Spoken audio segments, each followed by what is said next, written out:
Welcome to IMPS classes. हम लोग इससे पहले शेषफल प्रमेय और उसके पश्चात प्रश्नावली 2.3 को सॉल्व किया। आई थिंक आपको वो सारी चीज़ें समझ में आई होंगी और शेषफल प्रमेय क्या था उसके बारे में हमने उसको डिटेल में किया और उससे रिलेटेड क्वेश्चन और एग्जांपल्स को सॉल्व किए।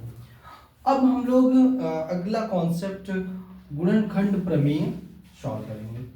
ठीक है, गुणनखंड प्रमेय और शेषफल प्रमेय में बहुत अंतर नहीं है। उसमें भी क्या था कि अगर हम दो बहुपद को भाग देते हैं तो शेषफल अगर 0 मिलता है तो वो उसका गुणनखंड होता था। ये मैंने बताया था पिछले जो एक्सरसाइज था और एग्जाम्पल में भी मैंने बताया था।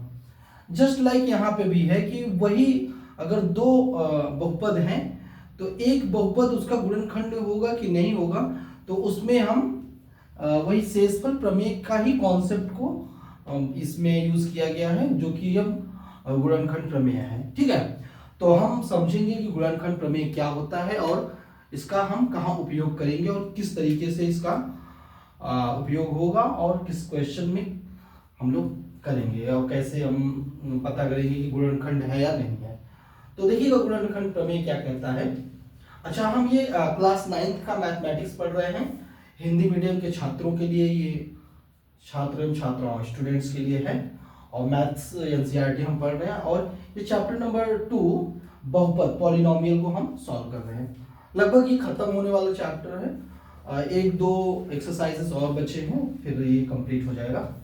तो हम लोग पहले गुणनखंड प्रमेय समझते हैं। गुणनखंड प्रमेय क्या कहता है कि यदि px घात n जो है, अगर घात आपका n है वो ग्रेटर देन और इक्वल टू 1 हो, मतलब कि ध्यान रखना है कि जो px होगा वो एक जो घात होना चाहिए वो एक से बड़ा या कह सकते हैं एक से बड़ा या इक्वल होना चाहिए, बराबर होना चाहिए वाला एक बहुपद है। ठीक है ना, एक बहुपद है। आपने देख लिया कि px एक बहुपद है, बस शर्त इतना है कि उसका जो n है मतलब उसका घात है एक से ज्यादा या फिर एक के बराबर होना चाहिए और ये कोई वास्तविक संख्या हो, एक कोई वास्तविक संख्या हो। तो जो एक बहुपद हो x माइनस a, अगर कहा जाए कि px का एक गुणनखंड है यदि कंडीशन दिया है यदि pa बराबर 0 हो, अर्थात यहां से जो है x माइनस a बराबर हम क्या कर देंगे 0 और x बराबर हम निकाल लिए a और px कुछ है तो उसमें हम px x की जगह पे क्या रख देंगे a रख देंगे। तो इस तरीके से अगर आएगा, अगर ये 0 की इक्वल आता है तो इसका मतलब ये उसका मतलब उस px का गुणनखंड होगा। क्या px का गुणनखंड होगा x माइनस a, px का एक गुणनखंड होगा।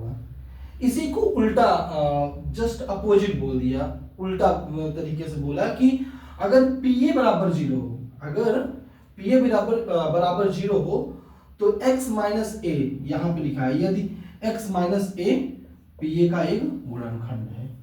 कहने का मतलब कि अगर pa बराबर 0 है तो आप डायरेक्टली बोल सकते हैं कि x माइनस a px का एक गुणनखंड होगा, या इसका जस्ट अपोजिट ये था कि x माइनस a px का गुणनखंड होगा यदि pa बराबर 0 हो।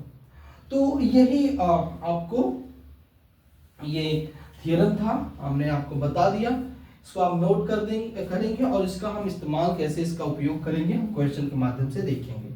ठीक है, अभी हम आपको गुणनखंड प्रमेय बताएं। अब गुणनखंड प्रमेय का उपयोग क्या होता है या फिर इसका इस्तेमाल या इसका यूज कैसे करेंगे क्वेश्चन के माध्यम से हम देखेंगे। ये उदाहरण नंबर 11 है जो कि इसी गुणनखंड प्रमेय पर ही आधारित है। तो आप देखिएगा कैसे होगा। क्वेश्चन दिया गया है कि उदाहरण 11 जांच कीजिए कि x प्लस 2, जांच कीजिए कि x प्लस 2 बहुपदों, दो बहुपद दिए गए हैं। एक है x cube plus x square x cube plus 3x square plus 5x plus 6 और दूसरा जो बहुपद दिया गया है 2x प्लस 4 का एक गुणनखंड है या नहीं है। देखिएगा मैंने आपको बताया था कि आपको जिसको चेक करना है गुणनखंड है या नहीं, उसका हम उसका शून्य प्राप्त कर लेते हैं या फिर उससे हम x की वैल्यू प्राप्त कर लेते हैं। तो देखिएगा हम एक बहुपद है, पहले बहुपद लिख लेते हैं। बहुपद बहुपद मान लीजिए इसको px बोलते हैं। px बराबर है x cube plus 3x square plus 5x और प्लस 6, ठीक है ना, ये हो गया। दूसरा बहुपद है, ये वाला दूसरा बहुपद है 2x प्लस 4, तो दूसरा बहुपद है sx बोल देते हैं, 2x प्लस 4, ठीक है, 2x प्लस 4। अब कौन चेक करना है, x प्लस 2 गुणनखंड है या नहीं। तो क्या करेंगे, x प्लस 2 बराबर 0, यहाँ पे लिख दीजिए शून्य, ये शून्य की होगा बहुपद का। तो x प्लस 2 बराबर 0, तो x बराबर क्या हो गया, -2, ठीक है। अब हम चेक करेंगे कि इसमें गुणनखंड है कि नहीं, तो हम रखेंगे px में x की जगह पे -2, तो px बराबर आपका क्या है, x cube plus 3x square plus 5x plus 6, ठीक है। अब यहाँ पे है x बराबर -2 रखने पर, ठीक है, x बराबर -2 रखने पर। अब यहाँ पे देखिएगा -2 रख दीजिएगा, तो p -2 बराबर, अब यहाँ पे रख दीजिएगा कि जहाँ पे है x है, तो -2 का क्यूब प्लस 3 -2 का स्क्वायर प्लस 5 गुणित -2 प्लस 6, ठीक है, ये हो जाएगा। अब इसको सॉल्व करिएगा तो -2 को 3 बार मल्टीप्लाई करेंगे तो -8 आ जाएगा, ठीक है।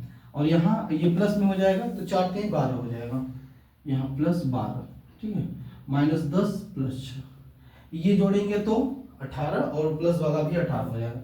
इसको जोड़ेंगे तो -18 और इसको जोड़ेंगे 12 प्लस 6 करेंगे तो भी 18 ही आएगा। तो इसका मतलब ये हो गया 0, तो p -2 बराबर 0 हो गया, ठीक है। तो इसका मतलब क्या होगा कि x प्लस 2 बहुपद x cube plus 3x square plus 5x plus 6 का एक गुणनखंड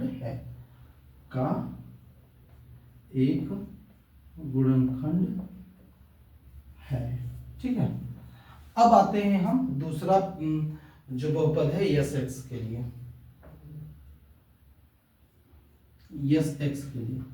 एस एक्स बराबर क्या है, 2x प्लस 4, क्या है 2x प्लस 4। अब यहाँ पे क्या करना है, x बराबर आपका क्या आया है, वही जो शून्यक हम निकालेंगे, शून्यक x प्लस 2 बराबर 0, x बराबर -2, ठीक है, x बराबर -2। तो अब यहाँ पे रखेंगे s -2 बराबर 2 गुणित -2 और प्लस 4, ठीक है। तो फिर इसके बाद क्या हो जाएगा, -4 प्लस 4, तो ये हो गया 0, s -2 बराबर 0। इसका मतलब क्या हुआ, यहाँ भी x प्लस 2, x यहाँ पे लिख देता हूँ, अर्थात x प्लस 2 कॉमा, बहुपद क्या है, बहुपद 2x प्लस 4 है, बहुपद 2x प्लस 4 का एक गुणनखंड होगा, ठीक है ना। तो इस तरीके से आपको ये वाला क्वेश्चन सॉल्व करना था। आपको समझ में आ गया होगा और इसको आप नोट करेंगे और हम नेक्स्ट क्वेश्चन पे चलते हैं, ओके। अभी आपको हमने गुणनखंड प्रमेय बताया और गुणनखंड प्रमेय का पर आधारित एक क्वेश्चन बताया, जो कि आपको ये पता करना था कि अगर दो बहुपद हैं और एक बहुपद पूछा जाए कि ये बहुपद इसका गुणनखंड होगा कि नहीं, तो उस गुणनखंड प्रमेय का इस्तेमाल करके आप देख सकते थे कि वो होगा कि मतलब गुणनखंड होगा कि नहीं। अब गुणनखंड प्रमेय पर आधारित दूसरा प्रश्न इस तरीके से पूछा जा सकता है, थोड़ा यहाँ पे ध्यान दीजिएगा कि उदाहरण नंबर 12 ये कहता है कि यदि x माइनस एक, क्या है x माइनस एक, ये भी एक बहुपद ही है, comma 4x³ plus 3x² minus 4x plus k का एक गुणनखंड है। तो यहाँ पे गुणनखंड बता दिया है, क्या एक गुणनखंड है, तो k का मान ज्ञात कीजिए। तो इस तरीके से आपसे पूछा गया है, यहाँ बोल दिया गया है कि एक गुणनखंड है और उसमें k का मान ज्ञात कीजिए। तो देखिए हल देखिएगा, हम अगर कहें कि x माइनस एक px हम मान लेते हैं, यहाँ पे लिख ऐसे लिखता हूं, माना ऐसे लिखते हैं, माना px बराबर, माना px बराबर 4x³ plus 3x² minus 4x plus k, ठीक है ना, ये है का गुणनखंड। अगर हम कहें का गुणनखंड क्या है, x माइनस एक है, ठीक है, इसका गुणनखंड px का गुणनखंड x माइनस एक है। तो आप कह सकते हो गुणनखंड प्रमेय से, गुणनखंड प्रमेय से, गुणनखंड प्रमेय से क्या कहेंगे, x माइनस एक बराबर 0 करिए और x बराबर एक आ गया, ये वास्तविक संख्या एक आया, और जो px बराबर जो दिया गया है 4x³ plus 3x² minus 4x plus k, ठीक है। तो यहां पे लिखेंगे p एक बराबर 0 होना चाहिए, ठीक है, p एक बराबर 0 होना चाहिए, गुणनखंड प्रमेय से हमने देखा था।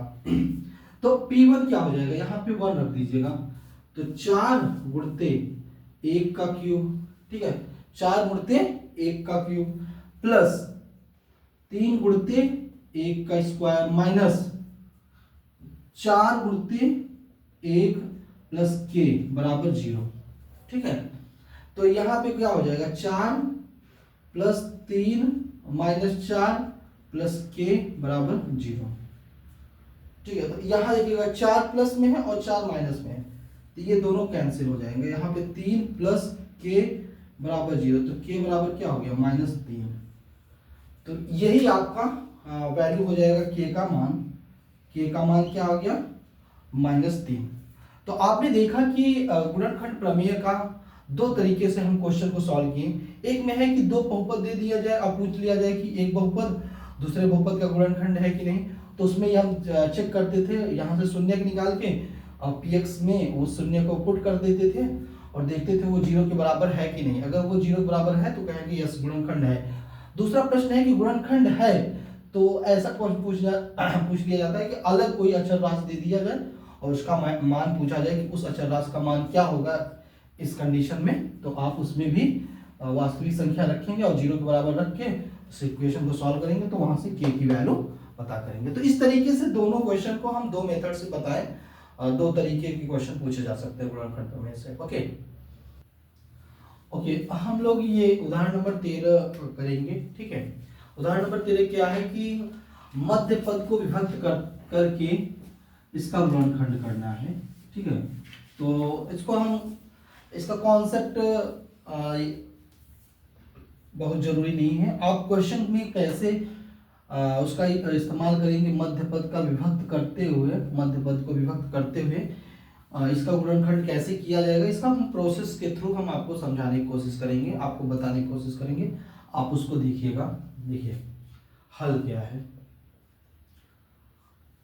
हल जैसे कि यहाँ पे 6x² प्लस 17x प्लस 5 है, ठीक है, ये आपका बहुपद है, इसका हम गुणनखंड करना चाहें तो आपको अब मैं बताता हूं। इससे पहले मैंने कई जगह बताया है बट शायद आपके क्लासेस में नहीं बताए होंगे। तो ये जो होते हैं इसको और इसको गुणा करिए, ये क्या है, अगर इसको बहुपद को हम जनरल टर्म में देखें तो a x square plus b x plus c, ठीक है ना। तो ए जो यहाँ पे है और यहाँ पे जो सी कांस्टेंट है, अचर राशि है, इन दोनों को गुणा करिए पहले। तो जब गुणा करेंगे तो क्या हो जाएगा, 6 गुणते 5, क्या हो जाएगा 6 गुणते 5। तो इसको अगर हम गुणनखंड करें तो 2 गुणते 3, 6 को हम लिख सकते हैं 2 गुणते 3 और यहाँ गुणते 5, ठीक है। अच्छा, अब देखते हैं कि हमारा क्या चिन्ह है। जैसे यहाँ पे जो साइन है प्लस का है, तो इसका ऐसा हमको 2 नंबर निकालने हैं जिसको हम जोड़ने पे ये जो का प्लस 17 है तो प्लस 17 आ जाए।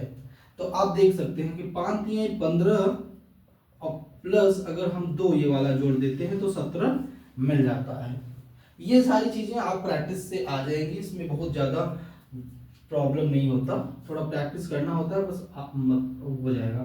तो यहाँ पे 6x square plus 17x plus 5 को आप क्या लिख सकते हैं, 6x स्क्वायर प्लस 17x को क्या लिख सकते हैं 15x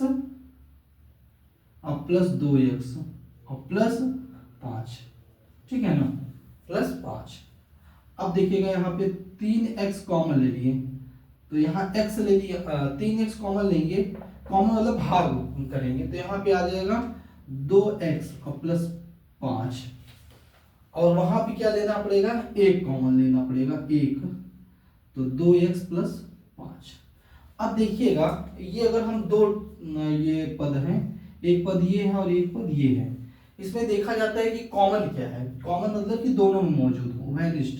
तो ये देखिएगा और ये दोनों उभयनिष्ठ है, तो इसको आप बाहर निकाल सकते हैं। तो आप बाहर निकालेंगे तो आपको मिलेगा 2x प्लस 5 और दूसरे ब्रैकेट में 3x प्लस 1, तो यही गुणनखंड हो जाएगा 6x square plus 17x plus 5। इसका आपको इसको गुणनखंड मेथड से भी करना है, गुणनखंड प्रमेय से भी। हम अगले क्वेश्चन में आपको गुणनखंड प्रमेय से कैसे सॉल्व करेंगे वो हम बताएंगे, ठीक है। तो आप इसको नोट डाउन करेंगे और हम नेक्स्ट एग्जांपल पे आते हैं, ठीक है।